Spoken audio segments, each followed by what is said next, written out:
Hello, and thank you for taking a listen to this week's episode of Secure Insights with NDK Cyber. Now, many of you may know NDK Cyber are first and foremost a cybersecurity recruitment company. We specialize in cyber talent globally, whether it's a niche skill set, a tricky location, you're scaling rapidly, whatever it might be, we can very likely help in this arena.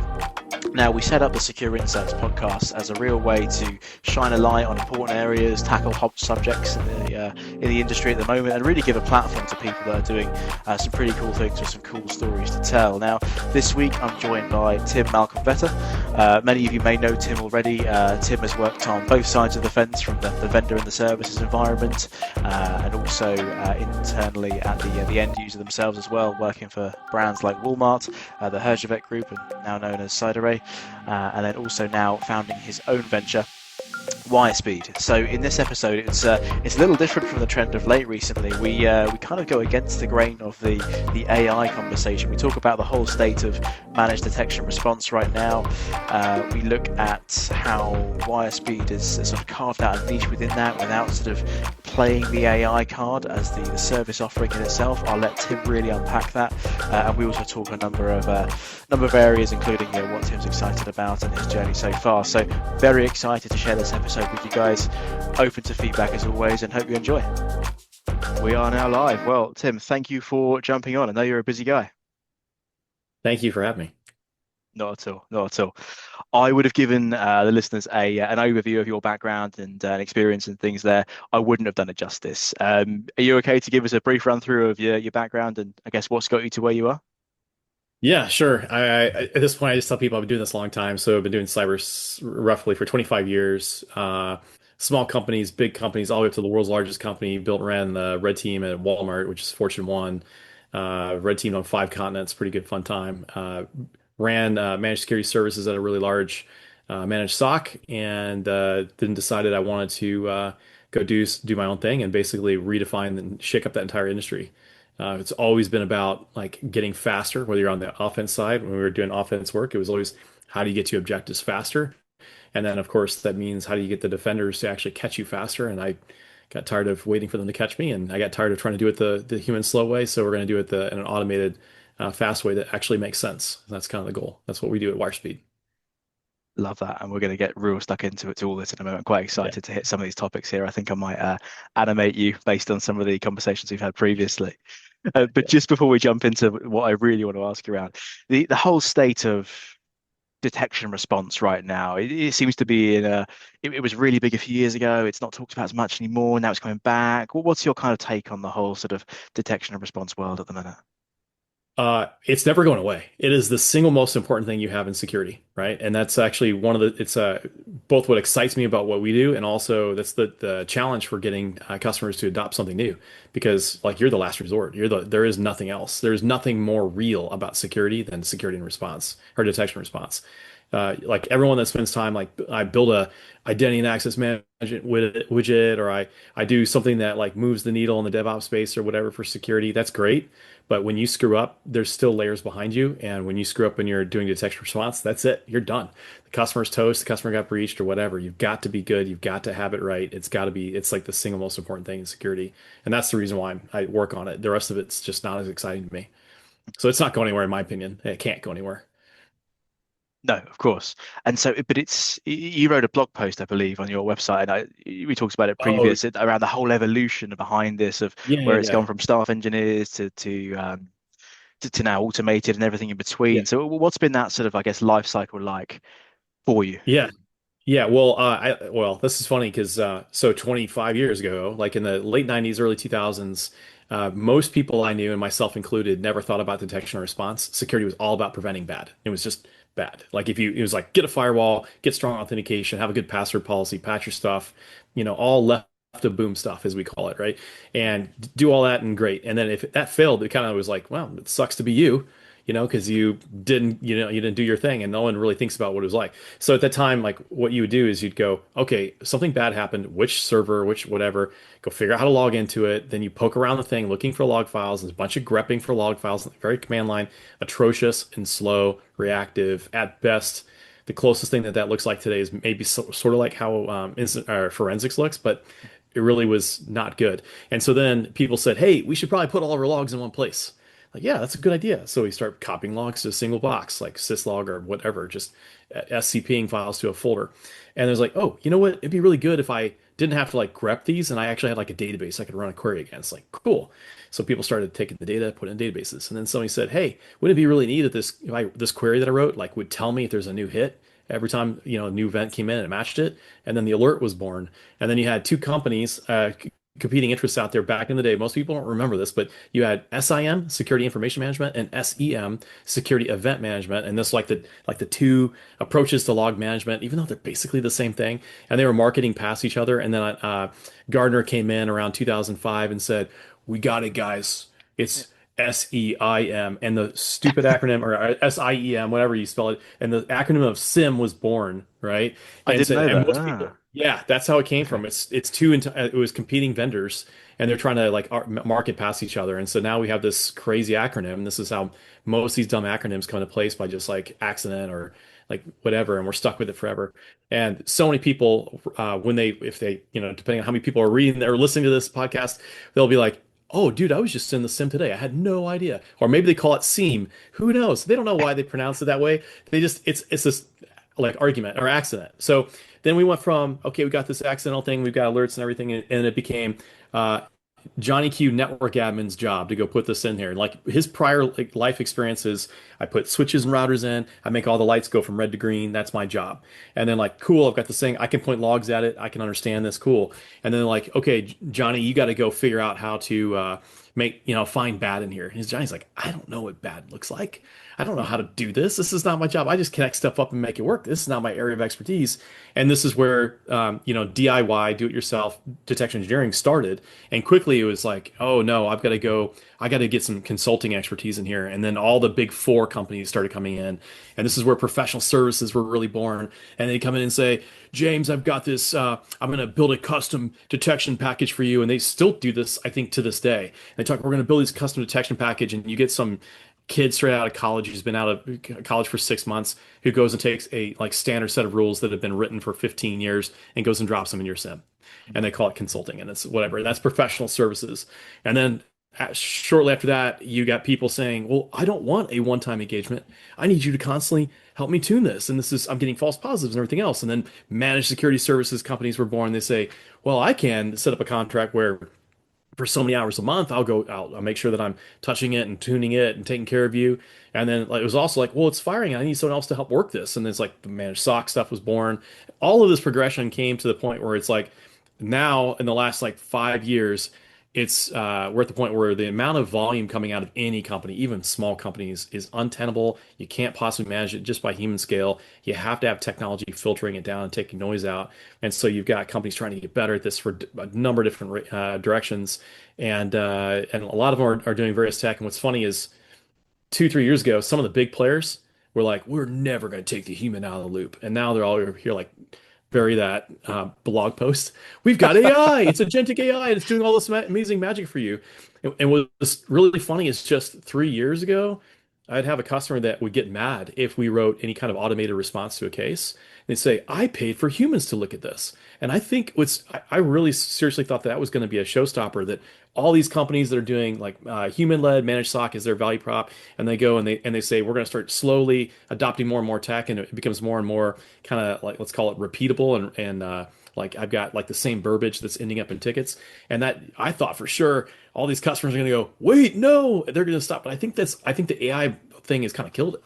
I think people are just now at this point kind of accepting some level of it, but at the same time, there's a massive amount of distrust around AI making decisions, right? Like I can't trust that AI is going to know what's right or wrong, and that's why we at WireSpeed don't use AI for decisions. We use AI for lots of things, but not for that. We use conditional logic for that, so it's meeting a hard and fast rule that we know is going to work, and that's where we're at. So right now, like I just took you on this 25-year journey of, hey, we don't even know what detection response is or why do we care, to, oh crap, this isn't going to scale and we need to use tech to do it. And that's where things are, I think, at the moment. Yeah, and that's the kind of bit I wanted to sort of get into really, because if you're a person in charge of security at your organization, CISO or whoever, it must be a real minefield of, do I bring it in-house? Do I outsource it? Do I use technology? Like the noise in the market at the moment is crazy. It seems crazier than ever. Yeah, well, I think the answer has always been I still maintain that there's very few companies that really want it outsourced. Honestly, they want control. They want to know that they have control of the processes and everything else. So every time you bring it out, so one of the challenges that happens, and I've seen this with companies I work for, and I've seen this with people or friends that work with other managed SOCs, and like it's the same general concept. In fact, I've got one customer that refers to managed detection and response.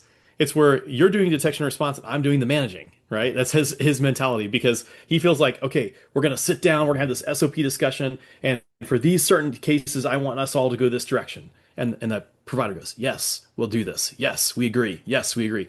But here's the dirty little secret. For a managed SOC company to scale, they need as little bespokeness, if that's a word, for every single customer as possible. They want it to be as uniform as possible because anytime you make something that's one off, it's like a sore thumb sticking out. So what ends up happening is go, yeah, we're going to do these special things for you, Mr. Customer, and then that becomes like a note in like a Confluence page someplace, and it's just on a wiki. And then you got this giant, queue, and I've got these SOC analysts I'm constantly onboarding and offboarding because it's a painful experience to work that job forever. It's a high burnout role. So I bring new SOC analysts in, and they get into this motion. It's like I pull the next alert down. I've got like 5 minutes or less to read the thing, figure out what it is, swipe left or right. And the joke used to be, they're junior analysts and they're probably going to go to Google and figure it out. Now the joke is for the last 2 years has been they go to ChatGPT and ask, like, is this good or bad? Because they need that extra intel and insight that really only comes from having done this for years. And so you got these people with all this pressure trying to get this just perfectly right. And guess what? They're not going to have time to go, oh, this is Acme Bank.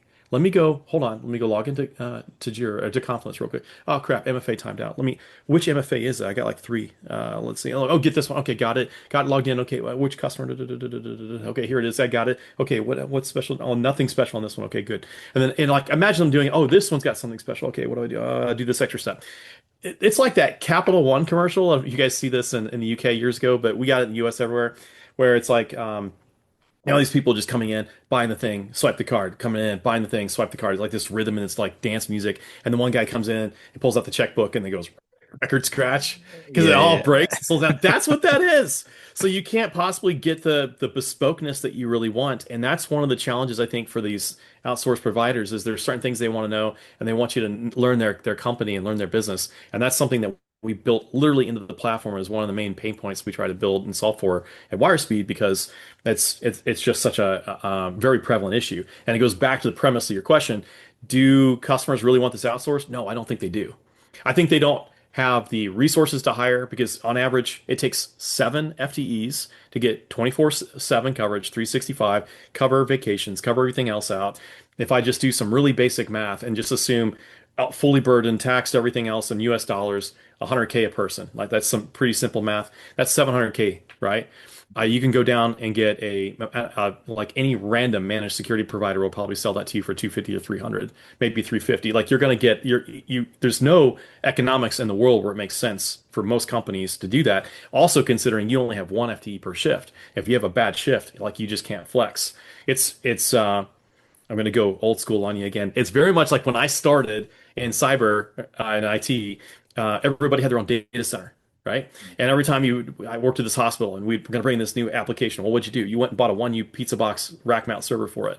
And then it sat at 1% CPU utilization and hardly any disk utilization for its life. And it got thrown away. And it was super expensive. And the people came around and said, like, hi, I'm VMware. I can sell you a hypervisor and you can have all these VMs and you can use your hardware more efficiently. And everyone's like, oh, that's cool. And then AWS came around and said, hey, I can do this, but I can do this where you don't have to manage the hardware, right? Well, this is that same transition. We went from I'm going to have to buy 7 1U pizza boxes, my 7 FTEs and 24/7 coverage, but I'm not going to really utilize them. And by the way, if I have a peak time, I don't have any elasticity to like I don't have extra bandwidth in CPU right now. You put it on at least on VMware, like you kind of are sort of there, right? Like this would be like a managed SOC. I'm kind of at the hypervisor stage, and I can kind of sort of do it. But they have, elasticity constraints too, because there's only so many analysts on shift. If everyone's having a bad day, like the CrowdStrike blue screen of death day, that's really bad. You come in and you move it all to software. Well, guess what? It's like the same exact thing as going to AWS, and that's where we're at with WireSpeed. We're taking it to that next tier. So there's your whole nutshell as to why I don't think anyone really wants to outsource it. In fact, actually, one of the things we always say is like with WireSpeed, you're actually getting to insource it again because you get control. So like certain decisions, you don't want these certain decisions. We have a clean UI where you can override it and say every single time going forward in this scenario, I always want this decision to be made. Cool, done. It's just this was the point I was going to come on to here. So it seems Yeah. like, uh, in fact, if we take a step back, thank you for sort of running through that. But Yeah. the WIRESPEED things, it seems to do things differently, and it seems to. I haven't seen it before, and forgive me, I might be naive there, but I don't think there's anyone else doing it like this. So where was the sort of the aha moment for the WIRESPEED? Where did it all come from, and like how does it work that differs from the hypervisor and the pizza box racking? Well, I just got tired of hearing the same customer complaints. So, Okay. like, we get the same customer pain points every single time. Like, one of them was, well, like a really common complaint across like every MSSP is it takes forever to onboard, right? That's like complaint number one. You go and you say, hey, we're going to go do this. And like, yep, sure. And by the way, this starts like literally with the POV or POC if you're going to go do an evaluation of a provider. And like customers will say, I want to do a POV, and you'll hear like an almost audible groan come out of the managed SOC provider because they're like, and here's why. Like they will literally charge a 20 to sometimes I've seen as much as $100,000 professional services engagement just to onboard a customer. And they'll say, well, here's what we're going to do. Well, of course, we're going to do the things we have to do to make our service work, like bring in integrations in. But also, I'm going to make sure I'm cleaning up your SIM. I'm going to take all your stuff and I'm going to do a tune up and blah, blah, blah, blah, blah. And they try to sell it and spin it. What they're really saying is, it's hard for us to onboard you, and I need you to pay for that. Right? That's the first thing they're saying. So do a POV. Like I can't give you a POV because I can't charge you $20,000 for a POV. You're not going to pay me. So like they're like, okay, all that money's out, which means you've already basically made their competitive price point go down, and that's already causing consternation for them. And so what these MSSPs have done is they've started saying like, okay, we'll do some limited evals, or maybe not. We'll just try to sell you on using our lab environment or whatever. And then once you're on board and you've signed, right? They slowly onboard the most important log sources, and then the joke is, oh crap, you're 60 days out from renewal. For your first year, we should probably get those last couple of log sources in so you're likely to renew. And I saw this everywhere, right? So pain point number one is we're SaaS. You can onboard in 15 minutes. Like you can get all the primary Wow. things in. Where like the whole point is like, so I want to be able to do an onboarding that's so easy that you can actually do a POV that's really easy. And here's the other fun thing we do that nobody does. You come on and you do your onboarding as an eval. You can pull all of your detections. We'll go back in time at 90 days, pull all your detections and triage them. They're done in like a few minutes, depending on how big your environment is. They're just waiting there. And so like literally within your first hour, you're on board and you could be now going side by side between here's what WireSpeed saw, here's what my current SOC, whoever that is, saw. And they're like, wow, my current SOC didn't tell me about these at all. And we often, like almost every single time, alert on something during that process of like a compromised account and no one sees it. So pain point number one is Why are they onboarding. being missed? So sorry, Tim, but where No, are the misses no, coming that's the from? next pain point. That's the next Okay, pain cool. point. Pain Sorry, I'm point getting number ahead. one is onboarding is horrible. So we wanted to fix that. Pain point number two is MSSPs absolutely suck at identity cases, and I'm just as guilty of it when I was running one. And here's why. And at its crux, it's really simple. Let's Acme Bank making up this company. Let's call it a small enterprise. It's 2,000 employees. There's no way Acme Bank is going to track where their employees are at any given point in time. There's just no way. They don't know where they are. And by the way, the bigger the company is, the more likely you're going to have legal and privacy friction inside the company to say, I do not want anyone tracking this. Right? I used to work for Walmart, 2.5 million people. There's no way at that scale you're going to do it. Also, if you were to have said, hey, we're going to track it, their legal would have been like, nope, this conversation's over. Just not going to happen. So if you've got an outsourced provider, how in the world is your outsource provider going to know where your people are if you can't know where your people are? Right? That's the big, dirty secret, right? So we take a very, very different approach on this. We try to do our best to figure out when we see a suspicious login, we try to work all the same traps that everyone else is going to look like. What do we know about the IP? What do we know about the user agent? What do we know about the behavior of the user? We can go get all these things down. And if I can see things that fall into a nice little clean pattern that's highly trustful, yeah, we'll go dismiss it. But if I see it and like, dude, this is James for the first time just logged in using a privacy VPN. Holy crap. Could be a bad guy, stole your creds, and now they're coming from like ExpressVPN, NordVPN, something like that. Or it could be that, hey, you're on a personal device. You had this on for personal reasons because you're privacy focused, which like is great because we're seeing that across the industry all over the place, especially consumers. And you got that blend of consumer device and corporate data. And now you're accessing a corporate application from a consumer device using this major problem to figure out if that's good or bad. So what we do that's just absolutely novel, we ping the user. We'll go ping the user over Slack, Teams, email, SMS, and say, "Hey, James, we just saw you logged in from New York City using NordVPN. Was this you? Yes or no?" And then we have a cool out-of-band MFA to make sure we're really talking to the real James, and because we want to know we're not talking to an attacker. Because again, I'm a former red team guy, and we used to do this all the time, or we take over accounts, and then like somebody from the SOC would say, "Hey, is this you?" And we go, "These are not the droids you're looking for." And they go, "Okay, all cool." And we would screenshot the interaction on chat or whatever, and I'd pixelate out the name and face because we were nice, and then we'd use it for a debrief moment with the blue team, going, "You can't trust this communication channel." So we make sure we've got ways to trust the user on the other end of that, right? So we're doing all that. That's like very, very novel. So pain point number one, POVs suck and they're really hard to onboard customers. Pain point number two, MSSPs are not looking at identity cases at all. And what we're seeing now is about two times the number of identity cases for every endpoint case, which is good and Wow. bad. Good because ransomware has to live on endpoints, right? We're seeing less endpoint cases, which means hopefully we're going to see less ransomware over time. And why? Because people are adopting EDR. There's a lot of opportunities now. There's not just the top three vendors, but there's like five or six that are decent, and they're becoming more and more prevalent, and that's good. And so it's harder for bad guys to live on endpoints, but it's really, really easy. This is the bad part of that. It's really, really easy right now for bad guys to live in an identity. Just go into your M365 account. Once they get into it, do things like, "Hey, I just noticed, James, you're an accountant and you've sent some invoices to a customer. I'm going to really quickly take copy those invoices offline. I'm going to put a new account routing number on the PDF. I'm going to resend from your account to them and recall that previous invoice. Leave a mailbox rule that says when they reply back, mark it deleted, hide it in that stupid RSS feeds folder that's been an Outlook that no one's used since 2010, and because no one's going to look there."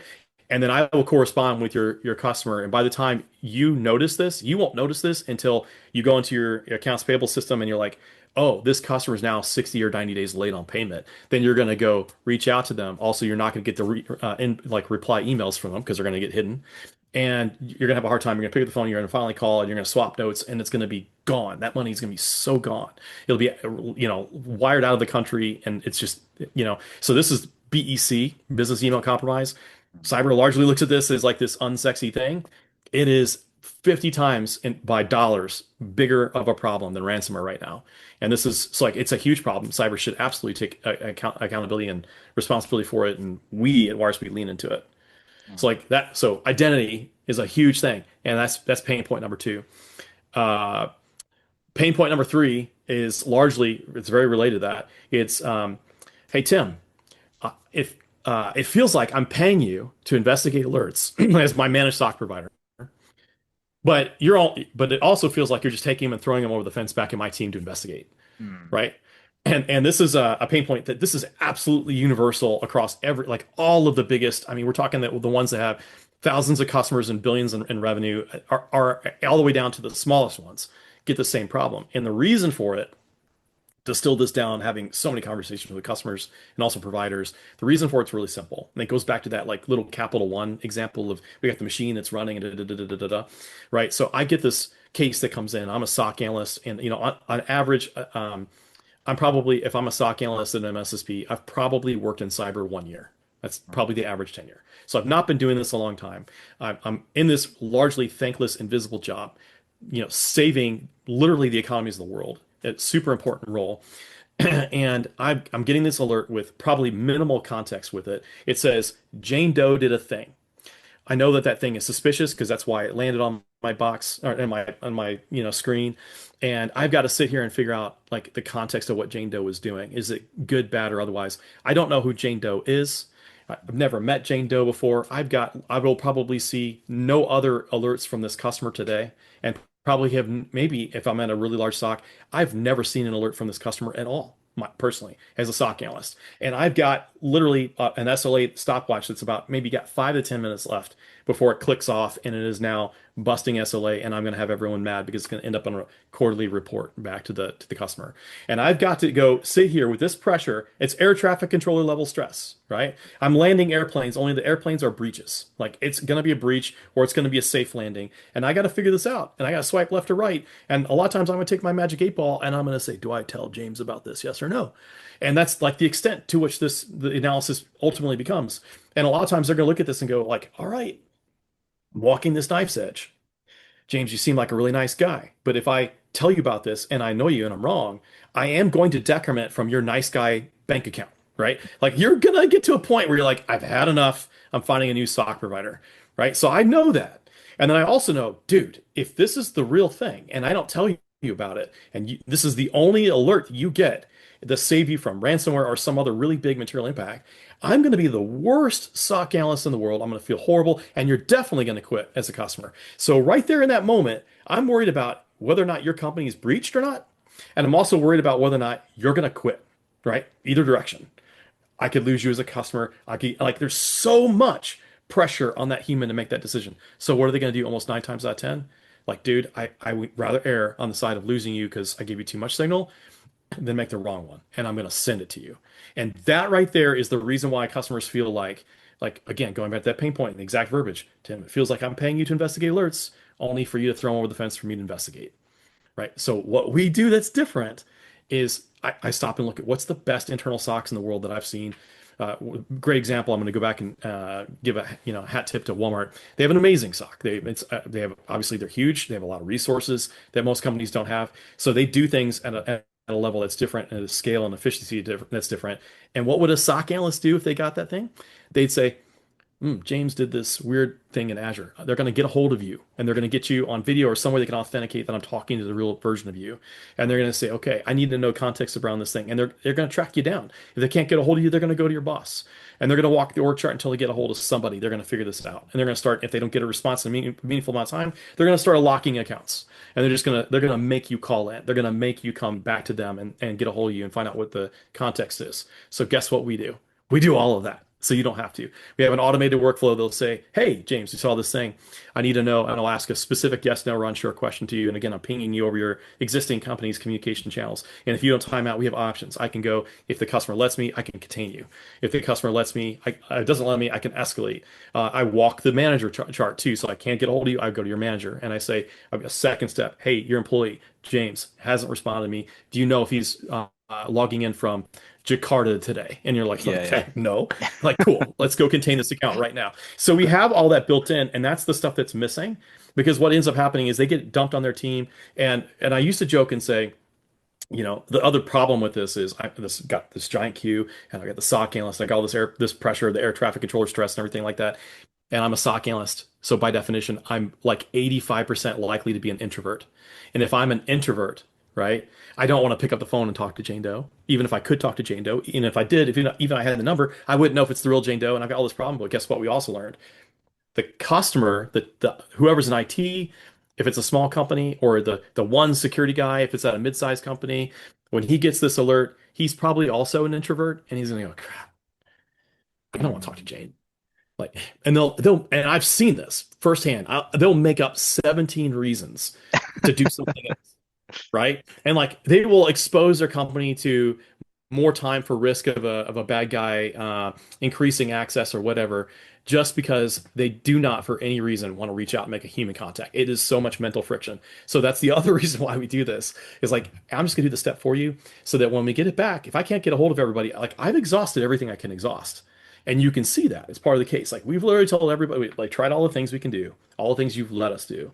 Now it's up to you. Or we've contained the account. Here's where it's at. We recommend these next steps. So that's the difference. But those are the main, like the primary pain points right there.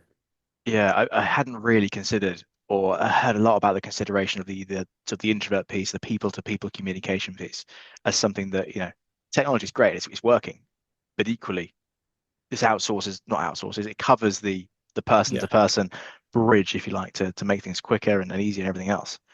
And I know we're a little bit squeezed on time here, but you do this all without AI. Not, sorry, you Yeah. mentioned earlier you use AI, but not for the main chunk of how this helps businesses.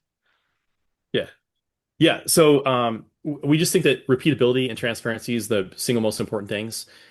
We have a cool like in order to make sure this really works. I mean, like the big secret for how we really work is we have a taxonomy. We take all this alert signal from all these different sources that you have. We break them into our taxonomy. We know what categories they are. When they get to the that final category, each category has a sequence of steps that we know a good SOC analyst should do. How do we know that? Because we literally train SOC analysts to do this, right? So when you have SOC analysts, and you're hiring them, one of the first things you'll see at any MSSP is there'll be some sort of SOP, standard operating procedure document someplace. It'll be a wiki or whatever, and it'll give some sort of guidance. If you're an internal SOC or you're an external SOC and you don't even have this like if I go back to the old capability and maturity model, you're at the lowest capability maturity model. Like you're at like I can do it once. You're not maybe you're repeatable. You're kind of at the campfire chat level. You're not quite to writing on papyrus. Like you're not even that like mature yet. So we basically did this for a lot of other people writing SOPs and things like this. So we said, hey, the SOP is an algorithm. So let's write the algorithm in code and do it that way instead. So when we do these things, I can also have, because I've got this funnel, right? We're following this process. Most SOCs have a human at the bottom of that funnel to make that final decision. That slows everything down because, again, it goes back to what we're talking about. When you're buying a managed SOC, what you're really buying is access to human compute. So just like when you're buying a hypervisor, we're going back to that model, I'm buying a single box, buying a hypervisor, you're buying compute. But instead of this, I'm not buying a single human being, I'm buying a hypervisor of human beings, managed SOC, but there is a threshold for how quickly I can get to them. And my most important cases, my SEV1 cases, my critical cases, are going to get there in the front of the line, right? And my mediums to lows are going to get there at the bottom of the queue. And it turns out sometimes your mediums to lows are the things that need to be popped up to highs, and you can't necessarily know that until you analyze them. So it's a dumb broken process out of the gate, right? So, but what we're doing is we're taking that and saying, okay, we're going to make these decisions in code, in conditional logic, right? Good old-fashioned hard software engineering, and then we're going to put a human outside of it that's going to spot check using statistic random sampling using a process called AQL. It's on our website where we randomly pull and analyze and whatever, and that way I still have a human validating it. And this is a really important thing. When I have one of our security engineers look at a case and say, okay, this edge case happened and it didn't go where we need to go. I can look at this because it's conditional logic. I can make a single tweak in code and I can fix that entire path forward. It'll never repeat. We'll put a unit test around it. We can be able to regression test it and do all the really good engineering things that good engineering shops will do for any kind of software project for the last 30 years, right? We'll be able to do that. If you have a large language model, if you have AI doing this, you're going to give it a prompt, you're going to give it some data, and it's going to do whatever it does in this little black box, which is constantly changing in every single release because you're calling an API that's something that a model you don't necessarily control. And yes, you might be augmenting it with RAG. Yes, you might maybe even be building your model. I don't think most of these startups are building their own models, but let's just suppose that they are. And so what they're doing is they're going and they're sending this data into this non-deterministic black box, and out comes over here. Well, I didn't like that output. Well, how do you fix it? I don't know. Like, I'll try something else. How do you fix it? I don't know. Is there something you can repeat and guarantee? No. Why? Because the definition of a large language model is to use statistics to break down, and eventually you will have something that follows the unlikely path.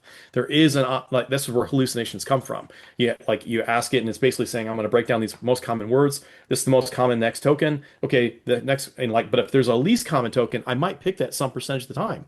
I need to, for the same reason that you and I, James, if I had the same exact conversation with you again in an hour, I won't say it the same way because I don't want to repeat myself. Humans don't like to do this. So large language models are designed to emulate that, and we will do it slightly off, right? And so what happens is you'll have that randomness that you cannot then course correct, not in a clean way. So of course, the AI people's answer to this is, well, I'm just going to take another model and I'm going to look at the answer for the first model, and then I'm going to have it spot check it. And like, well, how do you know that model is? Well, then I'll have another model, and like next thing you know, the turtle's all the way down. It's AI models all the way down.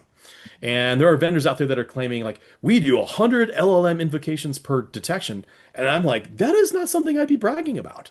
Like that sounds really, really brittle and it sounds really, really bad. Like you don't understand the problem at all, right? I saw very similar. I saw another big managed SOC say, we have over 250 steps in our playbooks. And I cringed at that.